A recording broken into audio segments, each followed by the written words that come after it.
Hello guys, Gayatri विद्या मंदिर सांचौर के YouTube channel पे आपका पुनः स्वागत है। लास्ट क्लास में हमने डिस्कस किया था प्रकाश की कणीय प्रकृति फोटोन के बारे में, ठीक है। और हमें ये बहुत अच्छी तरह से पता चल गया कि प्रकाश जो है वो दो रूपों में पाया जाता है। इसका डुअल नेचर होता है। ये विद्युत चुम्बकीय तरंगों के रूप में भी एग्जिस्ट करता है, तरंग प्रकृति जिसे अपन कहते हैं। और जब ये किसी द्रव्य के साथ अन्योन्य क्रिया करता है, इंटरैक्ट होता है, टकराता है, तो ये ऐसे बिहेव करता है जैसे कणों से मिलकर बना है।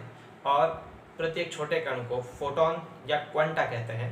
और लास्ट क्लास में हमने कॉन्सेप्ट ऑफ फोटोन डिस्कस किए थे, उनमें कुछ पॉइंट्स हमने पढ़े थे। और लास्ट वाला जो पॉइंट मैंने आपको बताया था वो ये है कि इसका मूविंग मास जीरो नहीं होता, लेकिन इसका स्थिर द्रव्यमान यानी कि जो स्टैंडिंग मास होता है, जब ये स्थिर अवस्था में होता है उस समय इसका द्रव्यमान शून्य माना जाता है। तो आज हम इसी से आगे और कैरी ऑन करेंगे।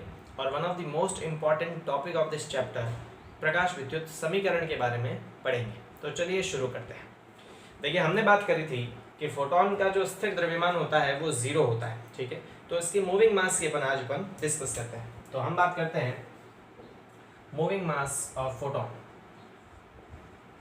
मूविंग मास ऑफ फोटोन यानी कि फोटोन का गति अवस्था में द्रव्यमान कितना होता है, ठीक है। तो देखिए, अल्बर्ट आइंस्टाइन ने ऊर्जा द्रव्यमान समतुल्यता का एक सिद्धांत दिया था जो ये कहता है कि ऊर्जा द्रव्यमान से रिलेटेड होती है और किसी एम द्रव्यमान से रिलेटेड ऊर्जा ई जो होती है वो होती है mc², ठीक है। जहाँ पर m द्रव्यमान होता है और c प्रकाश की चाल है, तो E इक्वल टू होती है mc²। हमने कल पढ़ा था वी नो दैट किसी फोटोन की जो ऊर्जा होती है E वो होती है h इंटू न्यू, जहाँ पे h प्लांक नियतांक है और न्यू इसकी आवृत्ति है, ठीक है। तो समीकरण 1 और 2 में अगर इनके LHS इक्वल है तो RHS भी सेम होंगे। So by equation first and equation second ये दोनों सेम है, ये दोनों भी सेम आ जाएंगे। मेरे पास क्या आ जाएगा mc² is equal to h nu. तो यहाँ से moving mass m is equal to आ जाएगा h न्यू अपॉन c²।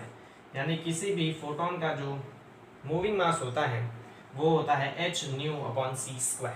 अच्छा, एक चीज यहाँ से और मैं बता दूं कि आवृत्ति न्यू बराबर होती है c अपॉन लैम्डा, ठीक है। आवृत्ति न्यू बराबर क्या होती है c अपॉन लैम्डा। तो यहाँ न्यू की जगह मैं c अपॉन लैम्डा पुट करूँ, in that case m is equal to क्या आ जाएगा h न्यू की जगह आ जाएगा c अपॉन लैम्डा और अपॉन c का स्क्वायर। ये c से one time c cancel, moving mass is equal to h lambda upon c। तो ये दोनों ही किसी भी फोटोन के मूविंग मास को रिप्रेजेंट करती है गाइस। फोटोन का स्थिर अवस्था में द्रव्यमान जीरो होता है, लेकिन मूविंग कंडीशन में c वेग से जब वो मूव कर रहा होता है तब उसका मास या तो h न्यू अपॉन c² से या फिर h लैम्डा अपॉन c से दिया जाता है, ठीक है।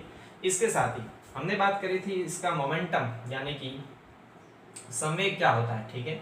तो इसका मोमेंटम अपन देख लेते हैं, संवेग।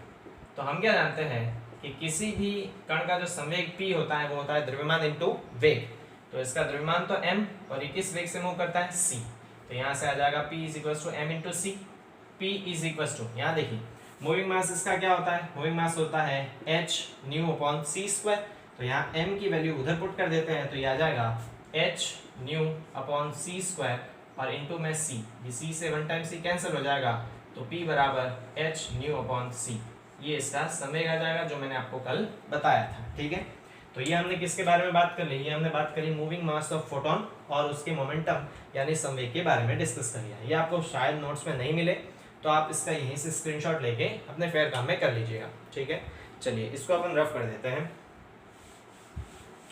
और हम बात करते हैं फोटो इलेक्ट्रिक इक्वेशन यानी प्रकाश विद्युत समीकरण की, ठीक है।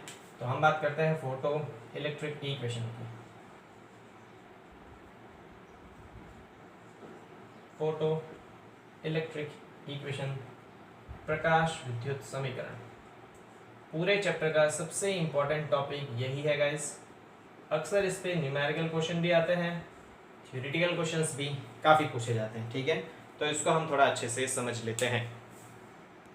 चलिए, तो देखिए प्रकाश विद्युत समीकरण बेसिकली क्या, हमने पढ़ा कि अल्बर्ट आइंस्टाइन ने प्रपोज किया जब वेव थ्योरी ऑफ लाइट प्रकाश का तरंग सिद्धांत प्रकाश विद्युत प्रभाव को समझाने में असमर्थ हुआ, तो अल्बर्ट आइंस्टाइन ने यह सजेस्ट किया कि वास्तव में प्रकाश द्वैत प्रकृति रखता है वो विद्युत चुम्बकीय तरंगों के रूप में तो चलता है, लेकिन जब वो किसी द्रव्य के साथ अन्योन्य क्रिया करता है, इंटरेक्शन करता है, उस स्थिति में वो ऐसे बिहेव करता है जैसे छोटे छोटे पार्टिकल से मिलकर बना होता है। और प्रत्येक छोटे पार्टिकल को अपन क्वांटा या फोटोन कहते हैं। हर एक फोटोन की ऊर्जा निश्चित होती है, समय निश्चित होता है, उसके बारे में हम डिटेल में डिस्कस कर चुके हैं। यानी कि किसी भी विकिरण की ऊर्जा सतत नहीं होती है, बल्कि विविक्त इकाइयों से, छोटी छोटी इकाइयों से मिलकर बनी होती है, और उसी छोटी इकाई को हम क्वांटा या फोटोन कहते हैं। तो अब होगा क्या, प्रकाश विद्युत समीकरण के बारे में हम डिस्कस करते हैं। ये होता है कि जब प्रकाश विद्युत प्रभाव में किसी धातु की सतह पर जब कोई फोटोन आपतित होता है, ठीक है, इससे पहले मैं क्या कह रहा था कि कोई प्रकाश आपतित होता है, अब मैं प्रकाश की जगह कह रहा हूं कि जब किसी धातु की सतह पर कोई उचित आवृत्ति का या ऊर्जा का फोटोन आपतित होता है, तो धातु की सतह पर उपस्थित मुक्त इलेक्ट्रॉन उस फोटोन से ऊर्जा ग्रहण करता है और आकर्षण बल को तोड़ के धातु की सतह से क्या हो जाता है, मुक्त हो जाता है। ठीक है, समझिए किस प्रकार से।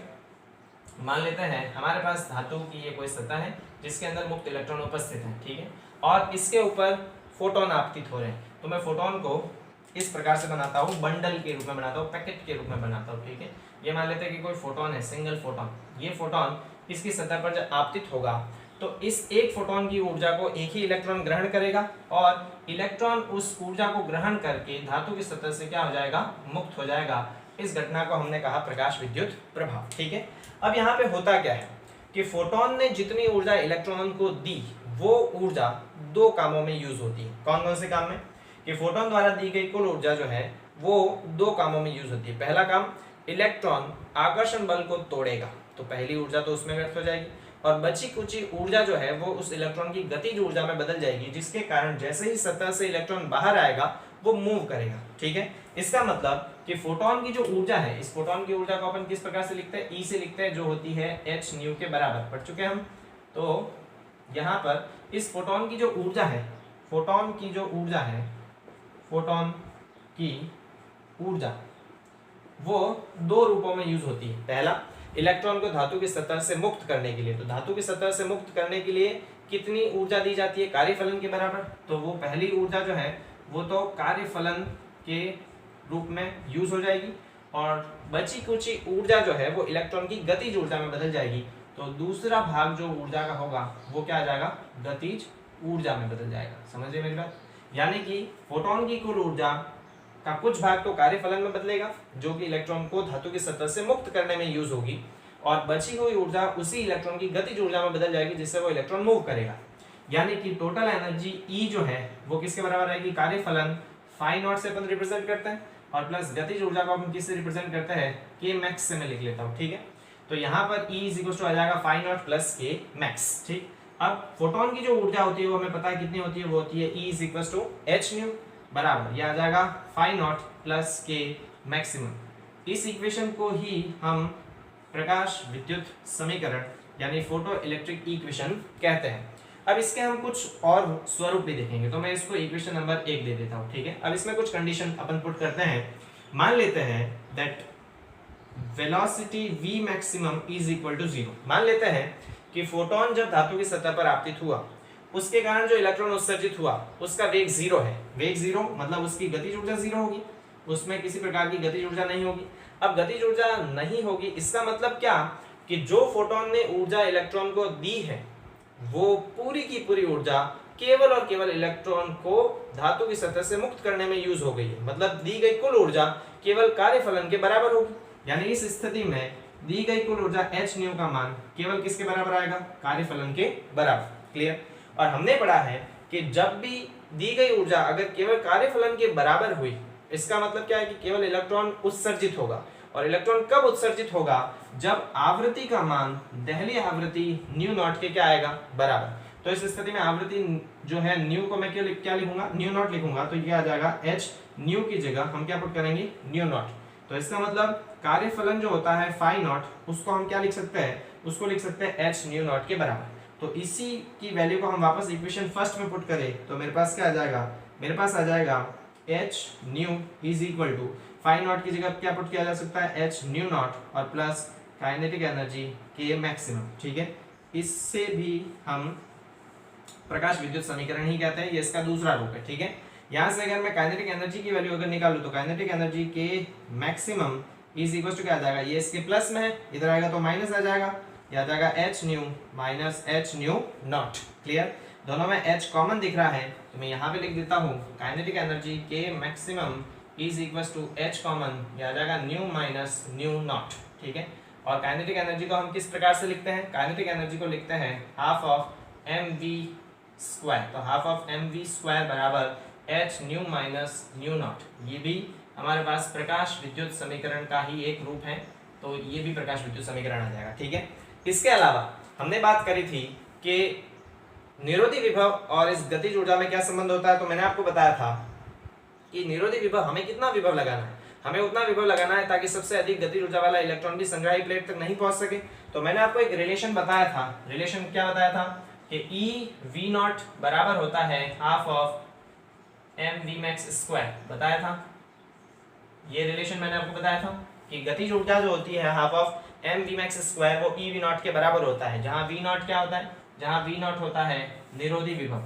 ठीक है, मैं ये आपको पिछले लेक्चर में बता चुका हूँ कि वी नॉट जो है वो निरोधी विभव होता है। तो इसका मतलब क्या कि हम half of M V max square की जगह ये पुट कर सकते हैं, तो यहाँ इसकी जगह हम लिख सकते हैं E V nought is equal to H nu minus, वापस में गुणा कर दो तो एच न्यू नॉट आ जाएगा, और एच न्यू नॉट की जगह वापस में क्या लिख सकता हूँ, फाई नॉट लिख सकता हूँ, तो ये आ जाएगा H nu minus phi nought. तो यहाँ पे मैंने ये जितनी भी इक्वेशंस लिखी है वो सारी ही इक्वेशंस फोटो इलेक्ट्रिक इक्वेशन ही है, बस उनके रूप अलग अलग है। ठीक है, तो अगर सिंपल शब्दों में कहे फोटो इलेक्ट्रिक इक्वेशन, तो इक्वेशन फर्स्ट भी फोटो इलेक्ट्रिक इक्वेशन है, इक्वेशन सेकंड भी फोटो इलेक्ट्रिक इक्वेशन है, थर्ड फोर्थ और इससे और भी आगे हम प्लस माइनस करते जाए, कॉमन ले, गुणा करे, भाग करे, तो सभी जो है वो फोटो इलेक्ट्रिक इक्वेशन ही फॉर्म बनाती है। But majorly photo electric equation जो है वो फर्स्ट वाली है कि फोटोन द्वारा दी गई कुल ऊर्जा जो है उसका कुछ भाग तो कार्यफलन में बदलता है जो इलेक्ट्रॉन को उत्सर्जित कराने में यूज होता है, और बची हुई ऊर्जा इलेक्ट्रॉन की गतिज ऊर्जा में बदल जाती है। तो इस इक्वेशन को मोस्टली याद रखिए, बाकी ये सारी इक्वेशन तो इसी से डिराइव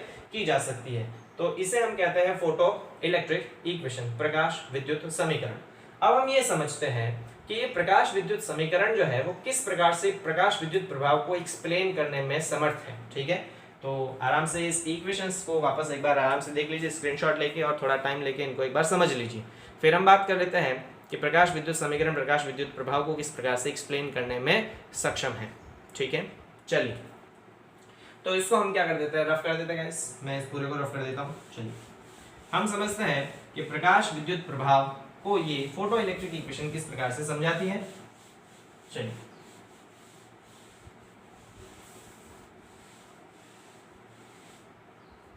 तो हम एक्सप्लेन करते हैं, एक्सप्लेनेशन ऑफ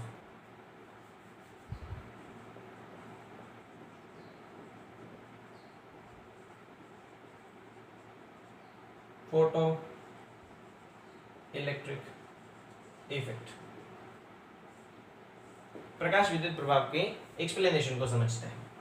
देखिए हमने अभी प्रकाश विद्युत समीकरण पढ़ा, प्रकाश विद्युत समीकरण में हमने पढ़ा कि फोटोन को दी गई ऊर्जा, फोटोन द्वारा दी गई ऊर्जा E बराबर होती है कार्यफलन और प्लस गतिज ऊर्जा के बराबर। यहाँ से अगर मैं गतिज ऊर्जा की वैल्यू निकालूं तो मेरे पास क्या आ जाएगा, यह आ जाएगा E माइनस फाई नॉट। ठीक है, यानी कि गतिज ऊर्जा जो आएगी मेरे पास K मैक्स बराबर E क्या होता है, E होता है एच न्यू और माइनस फाई नॉट। ठीक है, यही मेरे पास प्रकाश विद्युत समीकरण है कि गतिज ऊर्जा का मान किसके बराबर आएगा, फोटोन द्वारा दी गई कुल ऊर्जा और माइनस कार्यफलन, फिर जो ऊर्जा बची वो इसकी गतिज ऊर्जा में बदलेगी इलेक्ट्रॉन की। तो देखिए इस इक्वेशन में हमको क्या पता चलता है कि कार्यफलन जो है, मैंने बताया था प्रत्येक धातु के लिए कार्यफलन का मान निश्चित होता है। ठीक है, सबसे कम सीजियम के लिए होता है, सबसे ज्यादा प्लैटिनम के लिए होता है, तो प्रत्येक धातु के लिए कार्यफलन का मान निश्चित होता है। यहाँ से H क्या है, H है प्लांक नियतांक, मतलब ये भी नियत होता है, ये भी नियत है। ये क्या है मेरे पास, यहाँ ये न्यू है आवृत्ति। ठीक है, न्यू क्या दिख रहा मुझे, आवृत्ति दिख रही। इसका मतलब क्या है कि यहाँ जो इलेक्ट्रॉन की गतिज ऊर्जा है K मैक्सिमम, किसी भी इलेक्ट्रॉन की अधिकतम गतिज ऊर्जा, ये तो नियत है, ये भी नियत है, मतलब किस पे निर्भर करती है, केवल आवृत्ति पे। सो बाय दिस इक्वेशन हम क्या कह सकते हैं, हम ये कह सकते हैं कि इलेक्ट्रॉन की जो गतिज ऊर्जा है वो आवृत्ति पर निर्भर करती है। किस पर निर्भर करती है, आवृत्ति पर। यानी कि जैसे जैसे आपतित प्रकाश की आवृत्ति बढ़ेगी वैसे वैसे इलेक्ट्रॉन की गतिज ऊर्जा बढ़ेगी, और अगर इलेक्ट्रॉन की गतिज ऊर्जा बढ़ेगी तो उस स्थिति में हम जानते हैं गतिज ऊर्जा और निरोधी विभव में क्या संबंध होता है, हमने पढ़ा है कि गतिज ऊर्जा जो होती है कि मैक्सिमम वो ई वी नॉट के बराबर होता है, ठीक है। यानी हम सीधे तौर पे ये कह सकते हैं कि जो ई वी नॉट है वो किसके समानुपाती है, वो आवृत्ति के समानुपाती है, मतलब निरोधी विभव आवृत्ति पर निर्भर करता है, और हमने हमारे एक्सपेरिमेंट में भी यही पढ़ा था। तो देखिए इस इक्वेशन से हमको ये पता चलता है कि किसी भी इलेक्ट्रॉन की गतिज ऊर्जा आपतित प्रकाश की आवृत्ति के समानुपाती होती है। इसका मतलब निरोधी विभव जो है वो भी आवृत्ति पर निर्भर करता है, तीव्रता पर नहीं। और ये हमने एक्सपेरिमेंट में पढ़ा था कि जब अपन आवृत्ति का अलग अलग मान रखते थे तो हमारे पास निरोधी विभव का भी अलग अलग मान आया था, है ना। हमने ग्राफ बनाया था कुछ इस प्रकार से, देखिए मैं ग्राफ को एक बार वापस बना देता हूँ। हमने इस प्रकार से कोई ग्राफ बनाया था, ठीक है। जब मेरे पास आवृत्ति का मान अलग अलग था तो मेरे पास निरोधी विभव का मान भी क्या आया था, अलग अलग आया था। और एक ग्राफ मैंने और बनाया था इस प्रकार से, निरोधी विभव और आवृत्ति के बीच, तो हमने देखा था कि आवृत्ति बढ़ने के साथ साथ निरोधी विभव का मान भी बढ़ता है। तो इस इक्वेशन से भी हमको क्या पता चलता है कि निरोधी विभव जो है वो आवृत्ति के क्या होता है, समानुपाती। यानी फोटो इलेक्ट्रिक इक्वेशन जो है वो इस बात की पुष्टि करता है कि वास्तव में जो निरोधी विभव का मान है वो आवृत्ति के समानुपाती होता है। आवृत्ति का मान अगर बढ़ेगा तो निरोधी विभव का मान भी बढ़ेगा। तो ये पहला पॉइंट जो है वो प्रकाश विद्युत समीकरण इसको एक्सप्लेन करता है, ठीक। अब हम दूसरे पॉइंट की बात कर लेते हैं, इसको रफ कर देता हूं मैं। चलिए दूसरा पॉइंट हम क्या देखते हैं, ये तो पहला पॉइंट हो गया गाइस। दूसरा पॉइंट देखिए, यहां से हम क्या जानते हैं गाइस कि किसी भी वस्तु की गतिज ऊर्जा जीरो हो सकती है, पॉजिटिव हो सकती है, लेकिन नेगेटिव नहीं हो सकती। देखिए जीरो, किसी वस्तु की गतिज ऊर्जा अगर जीरो है इसका क्या मतलब है, इसका ये मतलब है कि वस्तु गति नहीं कर रही है। और अगर वस्तु की गतिज ऊर्जा पॉजिटिव है इसका मतलब वस्तु गति कर रही है ना। लेकिन वस्तु की गतिज ऊर्जा नेगेटिव का क्या मतलब है, कोई मतलब ही नहीं है। इसका मतलब क्या कि गतिज ऊर्जा नेगेटिव नहीं हो सकती, काइनेटिक एनर्जी कभी भी जीरो से कम नहीं हो सकती, नेगेटिव नहीं हो सकती। या फिर मैं सीधे सीधे लिख लूं, kinetic energy can never be negative. अगर गतिज ऊर्जा का मान कभी भी ऋणात्मक नहीं हो सकता, इसका क्या मतलब है कि यहाँ पर इस वाली वैल्यू का जो मान है, ये वाली वैल्यू दिख रही है आपको एच न्यू, इसका मान फाई नॉट के मान से कम नहीं हो सकता, है ना। चूंकि गतिज ऊर्जा नेगेटिव नहीं हो सकती, नेगेटिव नहीं होने के लिए क्या होना पड़ेगा कि इस वाली वैल्यू का मान इस वाली वैल्यू के या तो बराबर होगा या फिर उससे क्या होना चाहिए, ज्यादा। इसका मान इससे कम नहीं हो सकता, क्योंकि गतिज ऊर्जा नेगेटिव नहीं हो सकती। इसका मतलब क्या है, इसका मतलब है कि एच न्यू का मान जो है वो या तो फाई नॉट के बराबर या उससे क्या होना चाहिए, बड़ा होना चाहिए, उससे छोटा नहीं हो सकता। तो इससे हम क्या देखते हैं, अभी अपन ने पढ़ा था कि फाई नॉट को किस प्रकार से लिख सकते हैं, फाई नॉट को लिख सकते हैं एच न्यू नॉट से। तो यहाँ से हम क्या लिख लेंगे, H nu is greater than equal to H nu nought. तो एच से एच क्या हो जाएगा, कैंसिल। तो यहाँ से मेरे पास क्या आ जाता है, nu greater than equal to nu nought, ठीक है। दिख रहा है आपको, ठीक है। तो हम क्या देखते हैं यहाँ पे कि गतिज ऊर्जा जो है वो ऋणात्मक नहीं हो सकती। इसका मतलब इस वाले एक्सप्रेशन का जो मान है वो इस वाले एक्सप्रेशन से या तो बड़ा होना चाहिए या बराबर होना चाहिए। तो इसका मतलब क्या कि आवृत्ति का मान जो है वो एक निश्चित न्यूनतम आवृत्ति के बराबर या उससे बड़ा होना चाहिए। इस इक्वेशन से हमें यह पता चलता है कि आपतित प्रकाश की आवृत्ति का मान एक निश्चित न्यूनतम आवृत्ति से या तो बड़ा होना चाहिए या बराबर होना चाहिए। और इस निश्चित न्यूनतम आवृत्ति को हम दहली आवृत्ति कहते हैं गाइस। कौन सी आवृत्ति कहते हैं, दहली आवृत्ति। तो ये वाला टर्म जो है ये भी प्रकाश विद्युत समीकरण एक्सप्लेन करता है, ठीक है। हमने क्या पढ़ा था कि जब भी धातु की सतह पर कोई उचित आवृत्ति का प्रकाश आपतित होता है तब धातु की सतह से इलेक्ट्रॉन उत्सर्जित होते हैं। इस इक्वेशन से भी हमको यही पता चलता है कि आवृत्ति का मान एक निश्चित न्यूनतम आवृत्ति के बराबर या उससे बड़ा होना चाहिए, तब फोटो इलेक्ट्रिक इफेक्ट होगा, प्रकाश विद्युत प्रभाव होगा। और इस निश्चित न्यूनतम आवृत्ति को दहली आवृत्ति कहते हैं। मतलब जो प्रकाश विद्युत समीकरण है वो दहली आवृत्ति को भी परिभाषित करता है, ठीक है। ये दो पॉइंट हो गए। अब तीसरे पॉइंट की अपन बात कर लेते हैं। यहाँ पे मैं तीसरा पॉइंट लिख लेता हूँ। तीसरा पॉइंट ये कहता है गाइस, देखिए हमने ये पढ़ा कि एक फोटोन अपनी कुल ऊर्जा केवल और केवल एक इलेक्ट्रॉन को देता है, ठीक है। यहाँ पे मैं लिखने वाली बात नहीं है इसलिए समझो, एक फोटोन अपनी कुल ऊर्जा केवल और केवल एक इलेक्ट्रॉन को देता है। इसका क्या मतलब है कि जब भी धातु की सतह पर फोटोन आपतित होंगे तो उस स्थिति में प्रत्येक फोटोन अपनी कुल ऊर्जा केवल एक इलेक्ट्रॉन को देगा, यानी कि उत्सर्जन होने में किसी प्रकार का कोई समय नहीं लगेगा। जैसा कि हमने प्रैक्टिकल में भी देखा था कि जैसे धातु की सतह पर फोटोन आपतित होंगे तो प्रत्येक फोटोन अपनी कुल ऊर्जा एक इलेक्ट्रॉन को देगा। यदि उसके द्वारा दी गई ऊर्जा का मान कार्यफलन के बराबर या उससे ज्यादा है तो इंस्टेंटली इलेक्ट्रॉन धातु की सतह से उत्सर्जित हो जाएंगे। मतलब इस प्रकार की घटना में किसी प्रकार का कोई समय नहीं लगना चाहिए और प्रैक्टिकल स्टडी में भी हमने यही देखा। तो तीसरा पॉइंट ये है कि चूंकि प्रत्येक फोटोन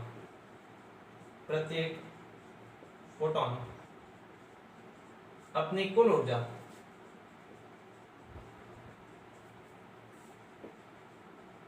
केवल और केवल एक इलेक्ट्रॉन को प्रदान करता है, अतः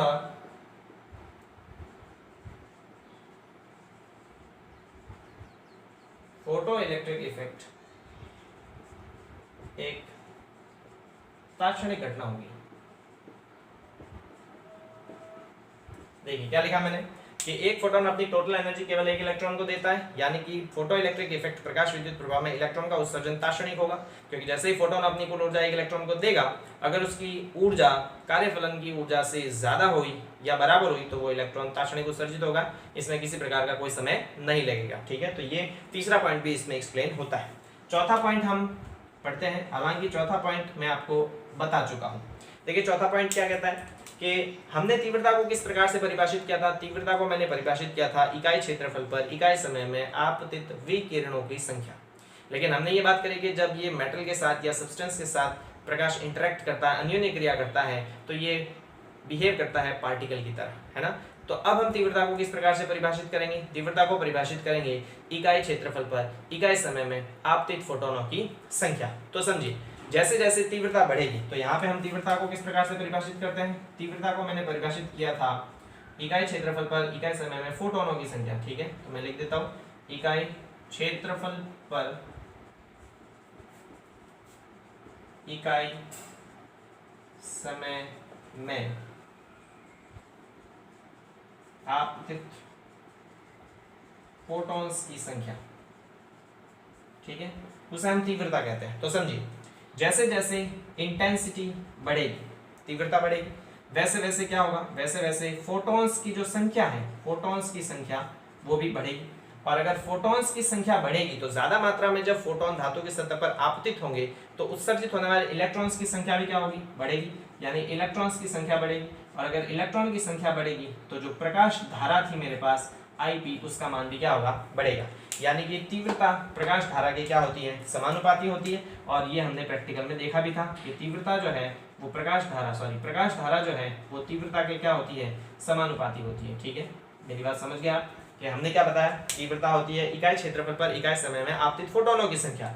यानी तीव्रता अगर बढ़ेगी तो फोटॉन्स की संख्या बढ़ेगी, फोटॉन्स बढ़ेंगे तो उत्सर्जित होने वाले इलेक्ट्रॉन्स बढ़ेंगे, यानी प्रकाश धारा का मान भी बढ़ेगा। यानी प्रकाश धारा तीव्रता के समानुपाती होती है। और ये हमने देखा भी था, हमने जब ग्राफ बनाया था प्रैक्टिकल स्टडी में, तो ग्राफ को जिस प्रकार से बनाया था, यहाँ पे मैंने प्रकाश धारा को रखा था और यहाँ पे तीव्रता को रखा था, तो ग्राफ जो है वो एक सरल रेखा प्राप्त हुई थी। ठीक है, तो ये चारों पॉइंट हमने जो पढ़े, वो चारों पॉइंट इस प्रकाश विद्युत समीकरण से एक्सप्लेन होता है। मतलब प्रकाश विद्युत समीकरण प्रकाश विद्युत प्रभाव को एक्सप्लेन करता है, उसकी व्याख्या करता है। ठीक है, अब एक और इम्पोर्टेंट पॉइंट यहाँ पे मैं डिस्कस कर रहा हूँ, उसको अपन समझ लेते हैं। ठीक है, तो आराम से एक बार स्क्रीनशॉट ले लीजिएगा इसको या समझ लीजिएगा।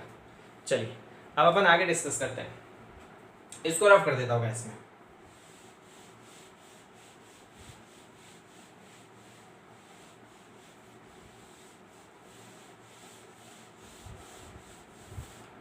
देखिए एक इंपॉर्टेंट पॉइंट अपन यहाँ पे डिस्कस करते हैं। हमने अभी देखा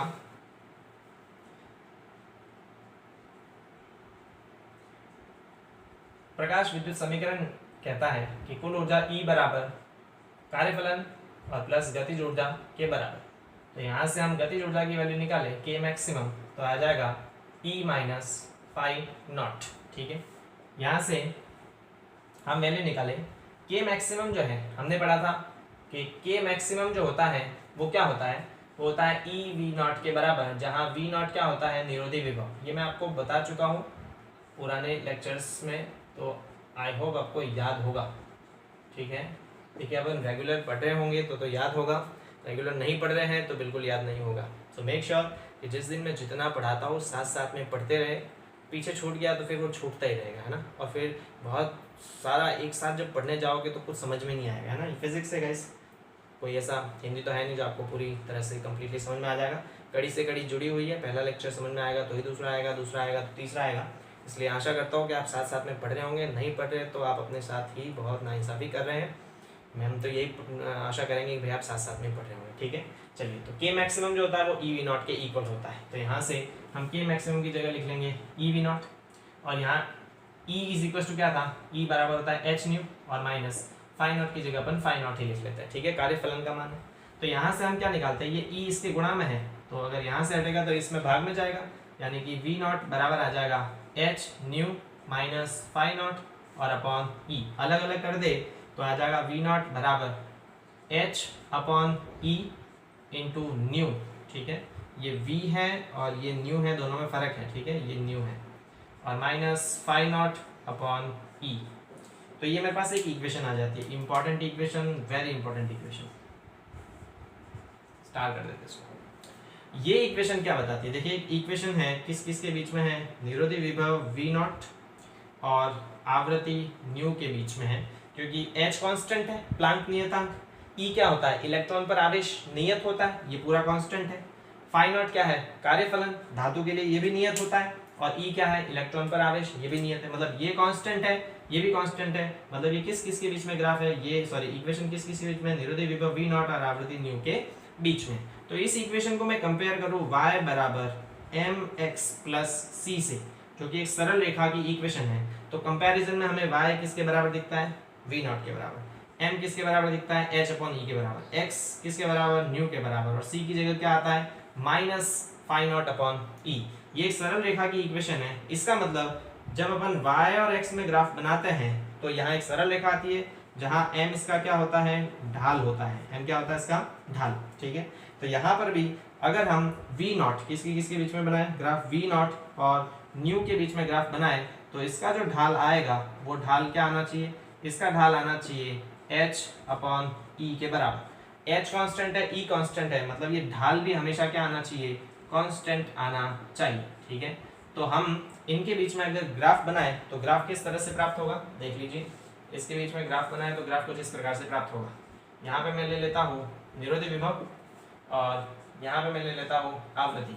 तो निरोधी विभव और आवृत्ति के बीच में अगर ग्राफ बनाया जाए तो इसका ढाल तो आएगा h अपॉन ई, और ये जो c है ये इसका इंटरसेप्ट आता है। इंटरसेप्ट का मतलब कि ये y x को कहाँ पे कट करता है। तो इनके बीच में जब ग्राफ बनाते हैं तो ग्राफ कुछ इस प्रकार से प्राप्त होता है, सरल रेखा आएगा, क्योंकि मैंने बताया y बराबर mx प्लस c सरल रेखा का ग्राफ है। किसका ग्राफ है, सरल रेखा का ग्राफ है। मैथमेटिक्स में इसमें सरल रेखा का ग्राफ बनता है जब x और y की वैल्यू पुट करते हैं, तो इसका भी ग्राफ सरल रेखा आएगा, सीधी रेखा आएगा। और जिसका इंटरसेप्ट जो है प्लस c होता तो ये यहाँ कहीं कट करता ऊपर, लेकिन यहाँ पे देखो c की जगह माइनस है, मतलब ये नीचे y को कट करेगा, तो ये नीचे y को कट करेगा। मैं इसको इस तरह से बना देता हूँ, ठीक है। ये y को जहाँ पे कट करेगा तो यहाँ से लेके यहाँ तक की जो वैल्यू आएगी वो किसके बराबर आएगी, फाई नॉट अपॉन ई के बराबर आएगी। ये आएगी फाई नॉट अपॉन ई के बराबर, और इसका ये जो ढाल आएगा m वो किसके बराबर आएगा, ये ढाल h अपॉन ई के बराबर आएगा। किसके बराबर आएगा, h अपॉन ई के बराबर, जो कि एक कांस्टेंट है, ठीक है। तो ये ग्राफ भी हम पढ़ चुके हैं हालांकि गाइस, देखिए ये ग्राफ हमने पढ़ा था, निरोधी विभव और आवृत्ति के बीच में ग्राफ पढ़ा था, और मैंने बताया भी था आपको कि मैंने ग्राफ जीरो से स्टार्ट नहीं किया है, बल्कि मैंने ग्राफ जीरो से कुछ आगे से स्टार्ट किया था। तो यहाँ से लेके यहाँ तक कोई इलेक्ट्रॉन उत्सर्जित होता नहीं है, और यहाँ से लेके यहाँ तक की जो आवृत्ति मैंने बताई थी उसे दहली आवृत्ति मैंने कहा था, न्यू नॉट कहा था, है ना, उसे मैंने दहली आवृत्ति न्यू नॉट कहा था, ठीक है। तो ये ग्राफ बनता है किसके बीच में, ये ग्राफ बनता है निरोधी विभव और आवृत्ति के बीच में। अब देखिए इस ग्राफ से अपन को एक बहुत इंपॉर्टेंट बात ये पता चलती है कि जब अपन निरोधी विभव और आवृत्ति के बीच में ग्राफ बनाते हैं तो उसका ढाल आता है h अपॉन ई, जो कि कांस्टेंट है। इसका क्या मतलब है कि निरोधी विभव और आवृत्ति के बीच का ग्राफ का जो ढाल है वो किसी भी धातु पर निर्भर नहीं करता। अलग अलग मटेरियल होंगे भले हमारे पास, अलग अलग मेटल ले जिनके कार्यफलन अलग अलग होंगे, फिर भी अगर उनके लिए अपन निरोधी विभव और आवृत्ति के बीच में ग्राफ बनाएंगे तो उस ग्राफ का ढाल हमेशा एक ही प्राप्त होगा। और इसीलिए मैंने जब वो ग्राफ बनाया था तो आपको याद होगा मैंने पास में एक दूसरे मेटल के लिए भी बनाया था, है ना। इसको मैंने मेटल ए नाम दे दिया था, उसके पास में मैंने मेटल बी का जो ग्राफ बनाया था वो कुछ इस प्रकार से बनाया था। उसका भी मैंने ढाल उतना ही लिया था जितना मैंने ग्राफ ए का लिया था, मेटल ए का लिया था। यानी कि इस ग्राफ से ये पता चलता है कि जो विरोधी विभव और आवृत्ति के बीच ग्राफ का ढाल होता है वो किसी धातु विशेष पर निर्भर नहीं करता। सभी प्रकार की धातुओं के लिए विरोधी विभव और आवृत्ति के बीच ग्राफ का जो ढाल होता है वो कांस्टेंट होता है और h/e के बराबर होता है। ठीक है, तो ये भी इंपॉर्टेंट पॉइंट है, शायद आपको नोट्स में नहीं मिले तो इसको भी आप स्क्रीनशॉट लेके अपने फेयर काम में कर लीजिएगा। ठीक है, चलिए आई होप आपने लिख लिया होगा। सुनिए आप, ये जो प्रकाश विद्युत समीकरण है आइंस्टाइन द्वारा प्रपोज्ड, इसको गलत साबित करने के लिए 1906 से लेके 1916 तक मिलिकन साइंटिस्ट थे, उन्होंने खूब सारे एक्सपेरिमेंट किए। ठीक है, उनको लगता था कि ये थ्योरी गलत होगी तो उन्होंने इसको गलत प्रूफ करने के लिए खूब सारे एक्सपेरिमेंट किए। और एक्सपेरिमेंट से जब उन्होंने सोडियम के लिए ये ग्राफ बनाया निरोधी विभव और आवृत्ति के लिए एक्सपेरिमेंटल ग्राफ, और ग्राफ से जब उन्होंने प्लांक नियतांक का मान निकाला तो वो प्लांक नियतांक का मान एक्चुअल प्लांक नियतांक के लगभग बराबर आया। तो उनको ये पता चला कि अगर ये एक्चुअल प्लांक नियतांक के बराबर मान आ रहा, मतलब ये जो भी फोटो इलेक्ट्रिक इक्वेशन है वो 100% वैलिड है। तो बाद में इस फोटो इलेक्ट्रिक इक्वेशन को मिलिकन द्वारा भी वेरीफाई कर दिया गया और दोनों को सम्मिलित रूप से अल्बर्ट आइंस्टाइन और मिलिकन को इस खोज के लिए नोबेल प्राइज भी दिया गया। ठीक, तो हम हमारे आगे वाले वीडियो लेक्चर में इसी प्रकाश विद्युत समीकरण पे आधारित कुछ न्यूमेरिकल क्वेश्चन करेंगे और साथ ही हमने ये पढ़ा कि प्रकाश दो रूपों में पाया जाता है, पढ़ चुके। एक तो तरंग रूप होता है जब वो मूव करता है, और जब वो मेटल से इंटरेक्ट करता है, अन्योन्य क्रिया करता है, तो वो फोटोन की तरह बिहेव करता है, मतलब कणीय प्रकृति होती है।